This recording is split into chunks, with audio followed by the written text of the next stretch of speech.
Hello தோஸ்தோ, welcome to அரிஸ்டம் cooking. இன்றைக்கி வந்து ஒரு டிஃப்ரெண்ட்டான ஒரு ரசம் தான் பண்ணியிருந்தேன். பீட்ரூட் ரசம் தான். ரசம்னாலே பிடிக்காது, ஆனால் எனக்கு ரசம்னா ரொம்ப பிடிக்கும். இது பீட்ரூட்டில் வந்து ஒரு ரெசிபி பார்த்துருந்தேன், ரீல்ஸில் தான் பார்த்தேன். நல்லா இருந்தது, அதையும் செஞ்சு பார்ப்போமே, ஃபஸ்ட் டைம் ட்ரை பண்ணுறேன்.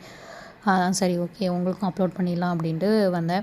பீட்ரூட் ஒரு ஹாஃப் பீட்ரூட் போல் அதை எடுத்துகிட்டு, ஒரு தக்காளி, ஒரு பச்சை மிளகா. நீங்கள் வந்து ரொம்ப ஸ்பைஸியாக சாப்பிட்டிங்கன்னா 2 பச்சை மிளகா கூட குக்கரில் வச்சு பாயில் பண்ணி எடுத்துக்கோங்க. அதை மிக்சியில் நல்லா கிரைண்ட் பண்ணி எடுத்ததுக்கப்புறம் அதோட புளிக்கரைசலையும் சேர்த்து மிக்ஸ் பண்ணி எடுத்துக்கோங்க. அப்புறம் நம்ம எப்பயும் போல் ரசத்துக்கு வந்து அரைப்போம்ல, ஜீரகம், மிளகு, உங்களுக்கு மிளகா வேணுன்னா கூட நீங்கள் இதில் ஆட் பண்ணிக்கோங்க. அப்புறம் வந்து பூண்டு, இதையும் போட்டு நல்லா குறவரப்பாக அரைச்சி எடுத்துகிட்டு, நம்ம எப்பயும் போல் தாளிக்கிற மாதிரி கருவேப்பிலை, நம்ம குறவரப்பாக அரைச்சி வச்சுருந்த அந்த ஜீரகம், மிளகு, பூண்டு இதையெல்லாம் போட்டு தாளித்து விட்டதுக்கப்புறம் பெருங்காயத்தூள், நம்ம புளி கரைச்சி வச்சுருந்தோம்ல பீட்ரூட்டு, தக்காளி, பச்சை மிளகா இதெல்லாம் மிக்ஸ் பண்ணி பீட்ரூட் கரைசலும் சரி எடுத்து வச்சுருப்போம்.